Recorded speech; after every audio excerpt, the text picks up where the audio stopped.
Con el miércoles de podcast, hoy 22 de septiembre. Y bueno, les había yo dicho en el podcast anterior que hoy iba a haber dos videos.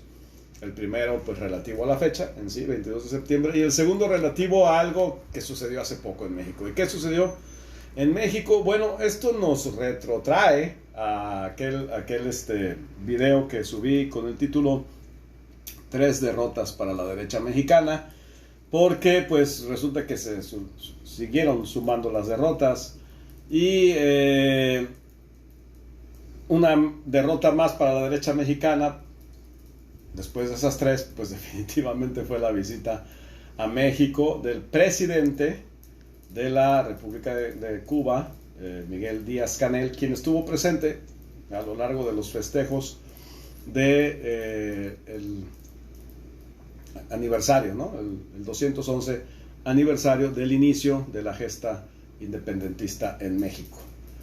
Qué gran honor tener a un personaje como él presente en el presidium de los eventos que se llevaron a cabo, porque precisamente Miguel Díaz-Canel viene aquí representando a un pueblo digno, a un pueblo revolucionario, un pueblo que ha sabido resistir frente a los embates del imperio, un pueblo que ha tenido que encontrar las formas de seguir con una vida lo más normal posible, a pesar del tremendo bloqueo al que ha sido sometido durante 60 años. ¿Sí? Un bloqueo comercial, económico, financiero, que cada vez va apretando más y más y más, y que definitivamente, si ya desde un inicio ha sido criminal, en estos momentos, cuando hay una pandemia, cuando hay una situación de una emergencia sanitaria al grado que hemos tenido alrededor del mundo, que el mundo entero se tuvo que detener debido a esta situación que presentó este virus SARS-CoV-2, pues definitivamente en ese contexto seguir sometiendo a Cuba a este bloqueo económico, comercial y financiero, pues es realmente criminal. Cuando todo el mundo se entrelaza para tratar de detener este virus que sigue mutando, resulta ser que un país de forma unilateral decide asfixiar a otro país, en este caso en específico Cuba.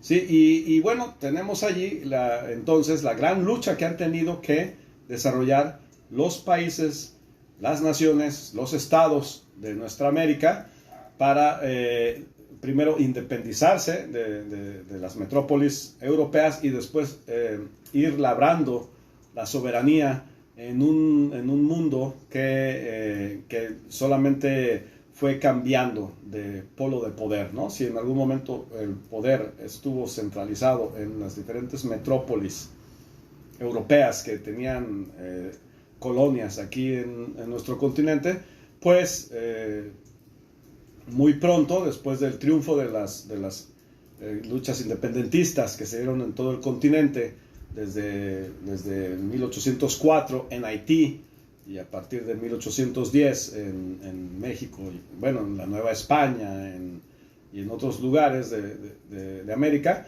pues el vacío de poder dejado por España y por Brasil fue rápidamente ocupado, primero por Inglaterra, con muy nefastas consecuencias para nuestros países, y después, posteriormente, por Estados Unidos. Entonces, tener aquí a dos naciones que han resistido los embates del imperialismo, primero europeo, después inglés y posteriormente estadounidense, pues qué mejor que para una fecha tan significativa como el inicio de la guerra de independencia en nuestro país. Bien, esa fue otra derrota para la derecha mexicana. Pero vendría una más, que fue la cumbre de la CELAC, que se llevó a cabo en días posteriores a las celebraciones por el inicio de la independencia de México. ¿Qué es la CELAC? Esas siglas significan Comunidad de Estados Latinoamericanos y del Caribe. Fue fundada hace 11 años.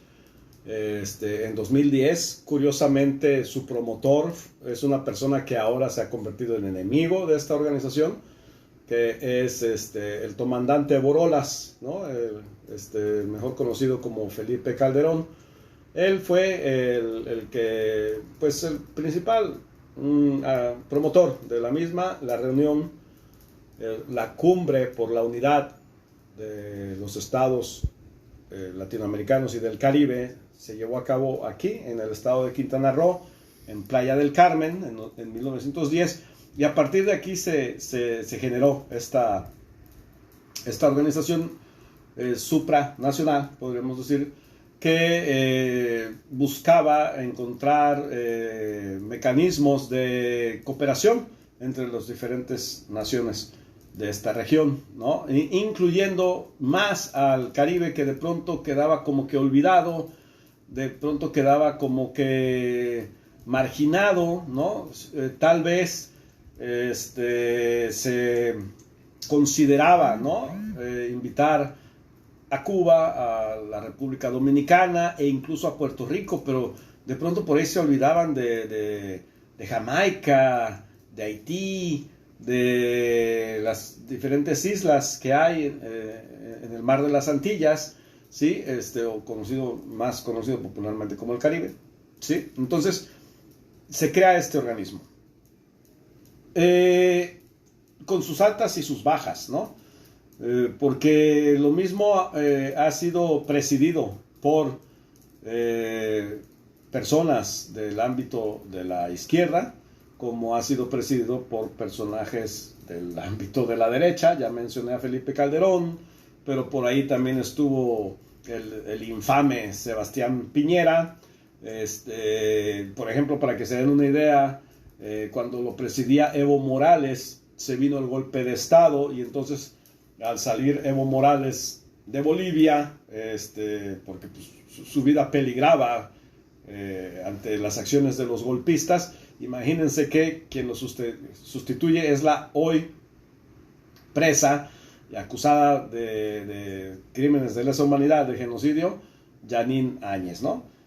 Así de complicado ha sido el devenir histórico de la CELAC. Tenía 5 años que no sesionaba, hasta que el liderazgo de Andrés Manuel López Obrador en la región llevó a que esta cumbre, estos mandatarios de todo el continente, ¿sí?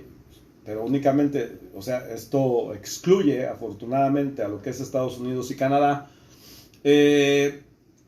por fin se volvieron a reunir, ¿sí? ¿Por qué? Pues porque Andrés Manuel López Obrador precisamente está llevando esta cuestión de visión de estadista, esta cuestión de visión de hermandad de los pueblos de Latinoamérica, este gran sueño martiano y bolivariano de la unidad de América, nuestra América, pues decidió dar un paso más adelante y decidió convocar a una nueva cumbre de la CELAC aquí en la Ciudad de México.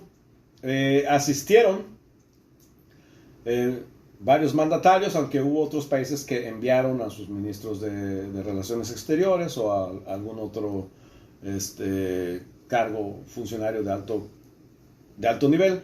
Pero definitivamente, para mostrar realmente que este empuje por parte de México, por parte del gobierno de la 4T, va encaminado a restarle fuerza a ese organismo lacayo de los Estados Unidos, que es la OEA, la Organización de Estados Americanos, pues afortunadamente asistieron presidentes muy importantes. Ya mencioné a Miguel Díaz-Canel, pero también tuvimos la oportunidad de recibir a Nicolás Maduro, tuvimos la oportunidad de recibir en este momento se me olvida su nombre, el maestro, mil disculpas, el nuevo presidente de Perú. Y bueno, todo muy bien.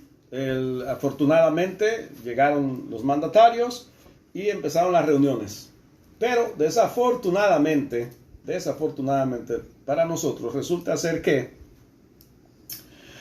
en el Banco Interamericano de Desarrollo hay en este momento, lo preside un individuo, pues de la peor calaña que pueda haber. Es una persona, ¿verdad?, que tiene sus raíces en Miami, en lo que algunos gustan llamar exilio cubano, pero que nosotros más acertadamente llamamos la gusanera o la gusanada. ¿Sí? Este individuo es, imagínense, es cubano-estadounidense y español-estadounidense. Entonces ya sabrán hacia dónde tira. Y resulta ser que este individuo pues hace lo que han hecho durante mucho tiempo estos representantes del imperio, que es la técnica del palo y la zanahoria, ¿no? Que se ha utilizado durante mucho tiempo por parte de Estados Unidos para pues llevar a cabo acciones injerencistas que afectan a la soberanía de las diferentes naciones de nuestro continente. Y en este caso en específico, pues resulta ser que este señor, Mauricio se llama, pero tiene unos apellidos ahí, tiene un apellido con una guión ahí, hyphenated, le dicen en Estados Unidos a ese tipo de apellidos, un poquito complicados, no voy a intentar recordar cómo se apellida este individuo, pero resulta ser que en meses recientes ha estado en negociaciones con el presidente de Uruguay, un tipo que pues ha tomado distancia de lo que fue el gobierno de Pepe Mujica. Recientemente dejó caerle un paquetazo, como se les llama hoy en día, ¿no? a estas acciones por parte de estos presidentes sumisos ante el poder extranjero, que de pronto llegan al poder, suben a la presidencia y lo primero que hacen es imponerle a sus pueblos una serie de medidas, por lo general impositivas, ¿no? Recorte a los programas sociales, mayores tasas de impuestos, una serie de cuestiones, paquetazos se les llaman, como el que le impuso la troika a Grecia, ¿no? ¿Recuerdan hace unos años cuando Grecia tuvo esta gran revuelta, el famoso Oxy? Y pues resulta ser que no importó lo que decidieron los griegos, la troika les apretó el pescuezo. Bueno, lo mismo hace el Banco Interamericano de Desarrollo, como lo ha hecho el Fondo Monetario Internacional, ¿sí? Como lo ha hecho en sí el Banco Mundial, ¿sí? Lo que han estado haciendo es estar en negociaciones con Uruguay, porque supuestamente van a convertir a Uruguay en el Silicon Valley de Sudamérica, ¿no? Que Uruguay tiene todo lo que se necesita para convertirlo en un centro de desarrollo de tecnologías del internet y de todo esto que tiene que ver con la electrónica.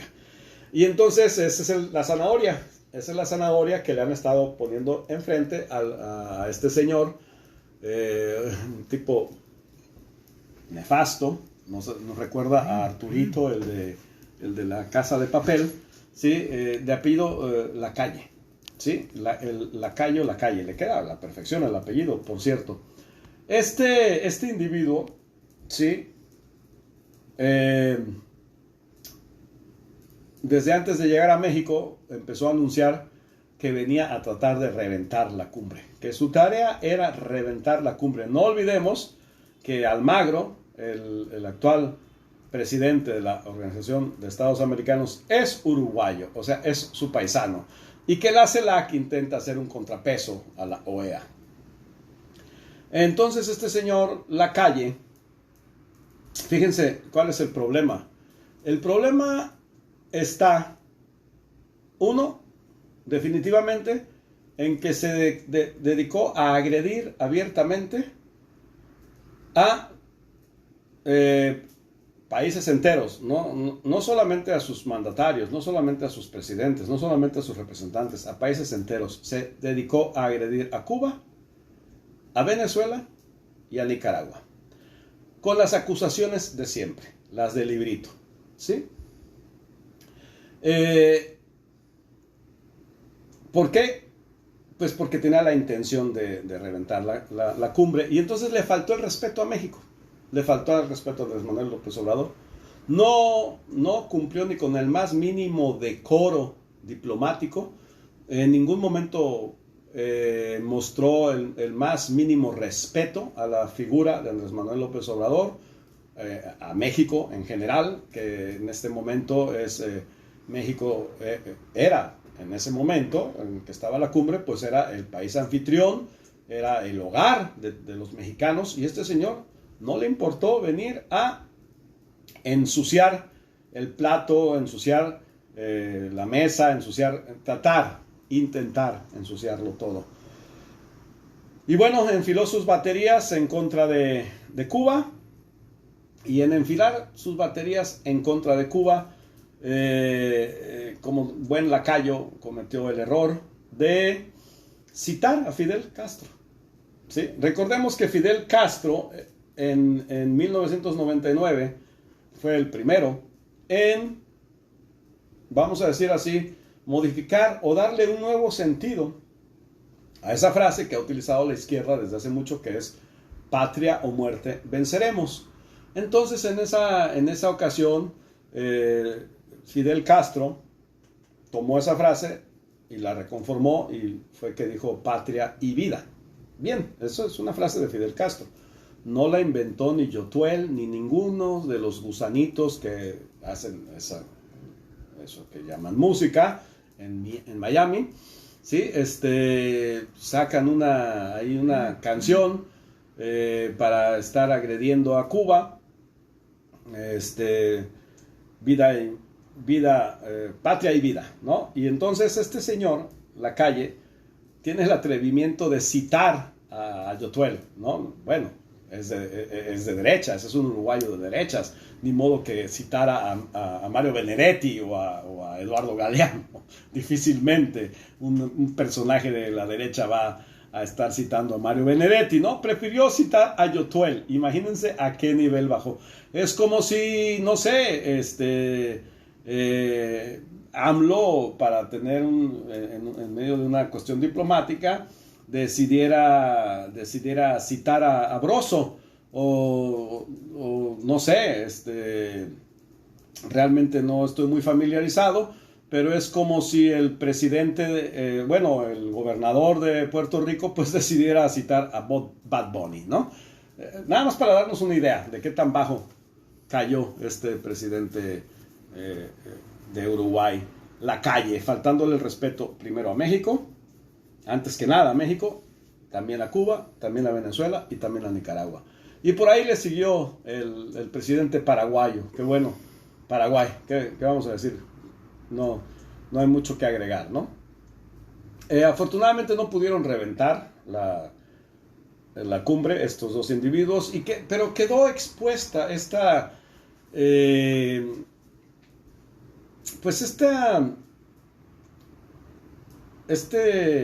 arsenal que utiliza la derecha en contra de los países en nuestra América que están luchando por mantener la soberanía de los pueblos sobre sus recursos naturales. En el caso de Cuba, pues tenemos el bloqueo del cual ya hablé, pero en el caso de Venezuela, que también sufre un bloqueo, también ha estado sufriendo, ya lleva muchos años sufriendo un bloqueo criminal, tanto comercial como financiero. No sé si ustedes están enterados de que Inglaterra se quedó con el oro de Venezuela, que miles y millones de dólares no le han permitido a Venezuela tener acceso a ese dinero. Bien, y bueno, Nicaragua, que recientemente ha experimentado una serie de cuestiones, ahí hay mucha turbulencia política en estos momentos. Y entonces estas gentes tienen un arsenal. No es que no sepan, saben perfectamente bien que Cuba no es una dictadura. Saben perfectamente bien que en Cuba opera una democracia que, si bien no es del todo obrera, como nosotros desearíamos, sí se acerca mucho a ese ideal que tenemos. Y entonces, en primer lugar, ¿cómo se atreven a llamarle dictador a una persona que fue electo presidente de Cuba hace escasamente 2 años y que eventualmente va a llegar la fecha en la cual va a ser reemplazado, como fue reemplazado antes Raúl Castro, que también fue elegido? Para llegar a ser presidente de Cuba hay que atravesar un proceso larguísimo en el cual cada cuadra de cada colonia va eligiendo a sus representantes y esos representantes llegan a la asamblea y esa asamblea que vienen representando a todo el pueblo son los que deciden quién es la persona que va a tener el cargo, que va a tener el encargo de representar a Cuba, ¿no? O de ser el presidente y encargarse de los aspectos internos y externos de la República de Cuba, ¿no? ¿Qué más podríamos decir de Nicolás Maduro, ¿no?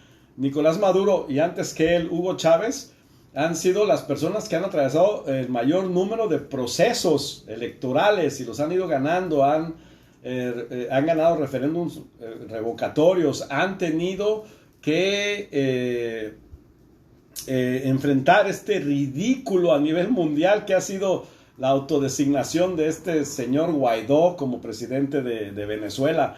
Es tan ridículo esto que hizo el tal Guaidó, que cuando hubo la invasión de estos señores, ¿no?, de la extrema derecha blanca en Estados Unidos al Capitolio, salieron memes diciendo que ante ese vacío de poder entre Trump y Biden, pues Guaidó se había elegido presidente de Estados Unidos.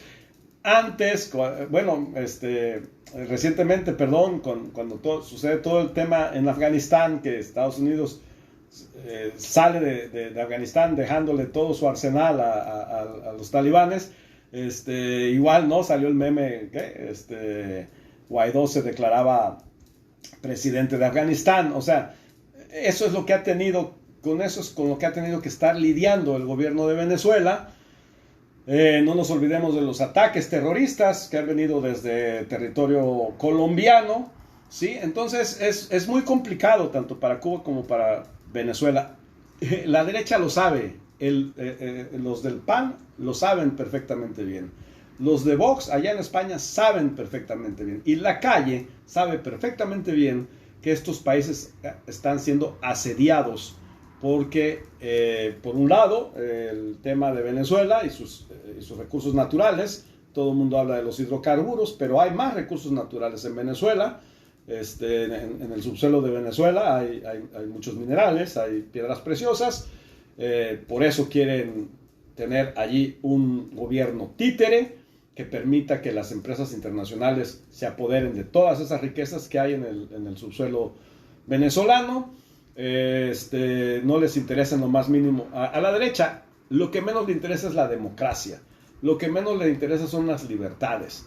Lo que menos le interesa es que haya acceso de la población a los servicios de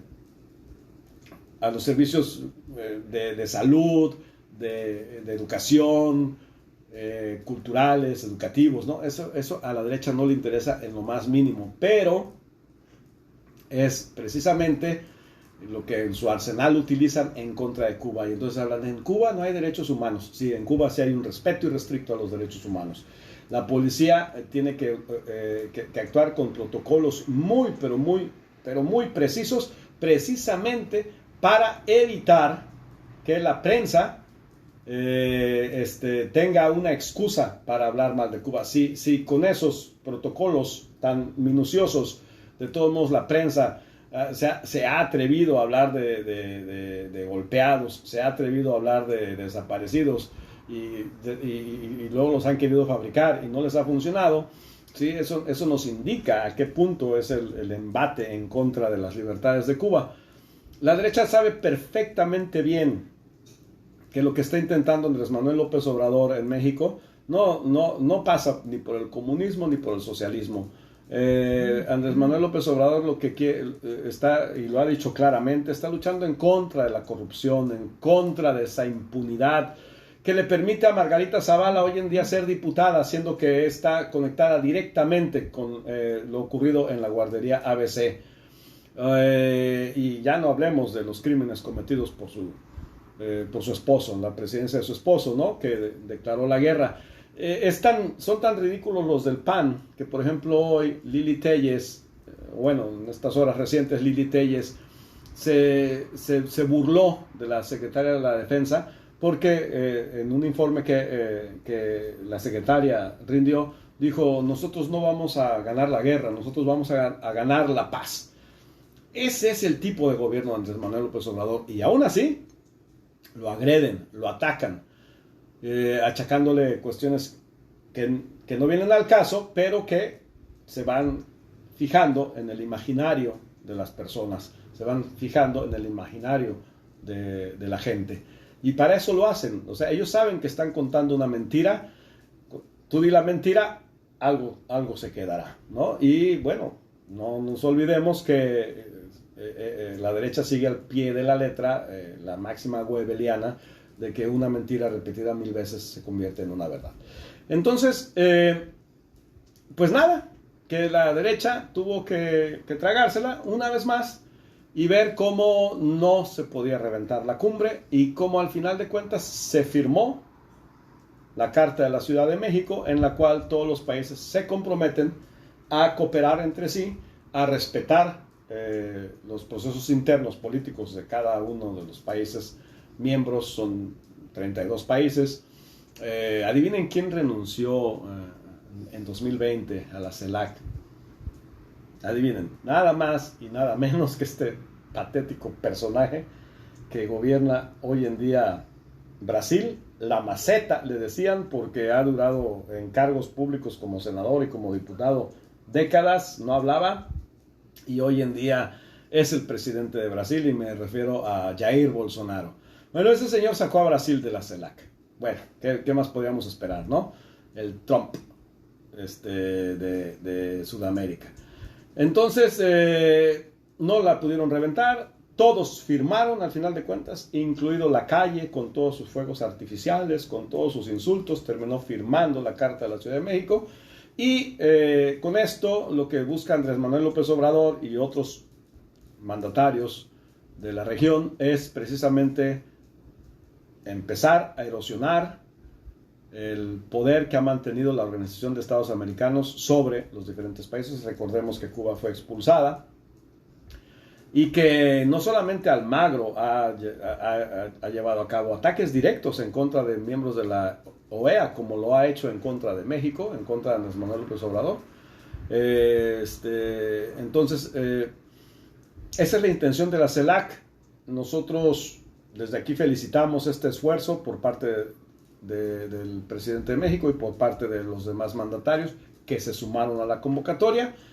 Y vienen tiempos interesantes, vienen tiempos muy interesantes, porque son varios los países que marchan a la par en nuestro continente en favor de la soberanía, en favor de la democratización de América. Y todos esos esfuerzos tienen que saludarse y tienen que celebrarse. Y bueno, en este podcast seguiremos analizando hechos como este que acaba de suceder, la cumbre de la CELAC, pero también vamos a irlos interconectando con lo que hemos dicho en videos anteriores. Así es de que felicidades a todos los participantes de la CELAC, la calle, esperemos que disfrutes esa zanahoria, señor presidente de Paraguay, de cuyo apellido no me puedo ni me quiero acordar, pues regresen a sus países con el rabo entre las patas, porque en México avanza la libertad, avanza la democracia, avanza el combate a la corrupción y avanza el combate a la impunidad. Hasta la próxima.